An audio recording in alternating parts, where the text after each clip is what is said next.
আসসালামু আলাইকুম ওয়া রাহমাতুল্লাহি ওয়া বারাকাতুহু। সম্মানিত দিনদরদি ভাই ও বোনেরা, আমি আজকের আলোচনা করব শাবান মাসের গুরুত্ব ও ফজিলত সম্পর্কে ইনশাআল্লাহ তাআলা। তার আগে বলবো, যারা এখনো আমাদের চ্যানেলটি সাবস্ক্রাইব করেননি তাড়াতাড়ি করে সাবস্ক্রাইব করে দেন। যারা সাবস্ক্রাইব করেছেন আমাদের চ্যানেলের তরফ থেকে আপনাদেরকে অসংখ্য ধন্যবাদ। চলুন কথা আগে না বাড়িয়ে মূল ভিডিওতে চলে যাই। সম্মানিত দিনী ভাই ও বোনেরা, আমি আলোচনা করছি শাবান মাসের গুরুত্ব। শাবান মাস আল্লাহর দরবারে বান্দাদের আমলনামা পেশ করার মাস। উম্মুল মুমিনিন হযরতে আয়েশা সিদ্দিকা রাদিয়াল্লাহু তাআলা আনহা থেকে বর্ণিত, রাসূল পাক সাল্লাল্লাহু আলাইহি ওয়াসাল্লাম রমজান মাস ছাড়া শাবান মাসে সর্বাধিক রোজা রাখতেন।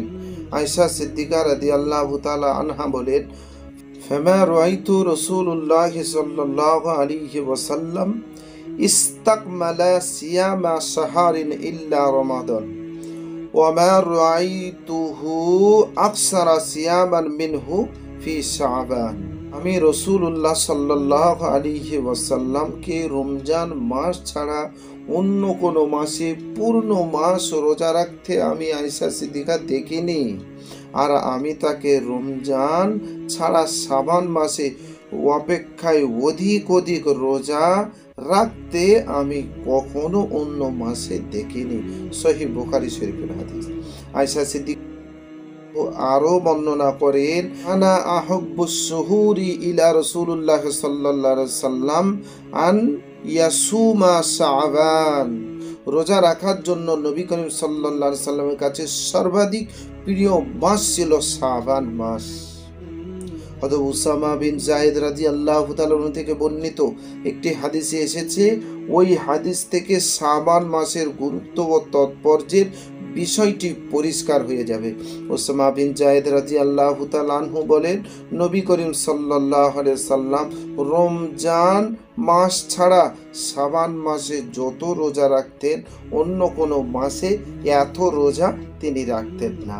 হযরত উসামা বিন যায়েদ বলেন, আমি একবার বললাম, ওয়ালাম আরাকা তাসুমু মিন শাহরি মা তাসুমু মিন শাবান। আমি আপনাকে অন্য মাসে এত রোজা রাখতে দেখিনি, শাবান মাসে আপনি যত রোজা রাখেন। এই প্রশ্নের উত্তরে নবী করিম সাল্লাল্লাহু আলাইহি ওয়াসাল্লাম বললেন, রাসূলুল্লাহ সাল্লাল্লাহু আলাইহি ওয়াসাল্লাম বলেন, যাকা শাহরুন ইয়াগফুলুন নাস আনহু বাইনা রাজাবিন ওয়া রমাযান ওয়া হুয়া শাহরুন তুরফাউ ফিল আমাল ইলা রাব্বিল আলামিন ফাউহিব্বু আন তুরফা আমালি ওয়া আনা সাঈম। শাবান হলো রজব ও রমজানের মধ্যবর্তী মাস। এই মাস সম্পর্কে অর্থাৎ এর গুরুত্ব ও তাৎপর্য সম্পর্কে মানুষ গাফেল হয়ে থাকে, মানুষ অলসতায় পড়ে থাকে। শাবান মাসটি হলো এমন মাস যে মাসে দয়াময় রব্বুল আলামিনের কাছে বান্দার আমল পেশ করা হয়। আমি চাই রোজাদার অবস্থায় আমার আমল মহান আল্লাহ পাক রব্বুল আলামিনের দরবারে পেশ করা হোক। সুবহানাল্লাহ, সুবহানাল্লাহ। পাক রব্বুল আলামিনের কাছে দোয়া চাই, আল্লাহ পাক রব্বুল আলামিন আমাদের প্রত্যেককে শাবান মাসের বেশি করে রোজা করা, শাবান মাসে বেশি করে আল্লাহ পাকের ইবাদত করা আল্লাহ আমাদের প্রত্যেককে তৌফিক দান করেন। আমিন। ওয়া আখিরি দাওয়ানা আলহামদুলিল্লাহি রাব্বিল আলামিন।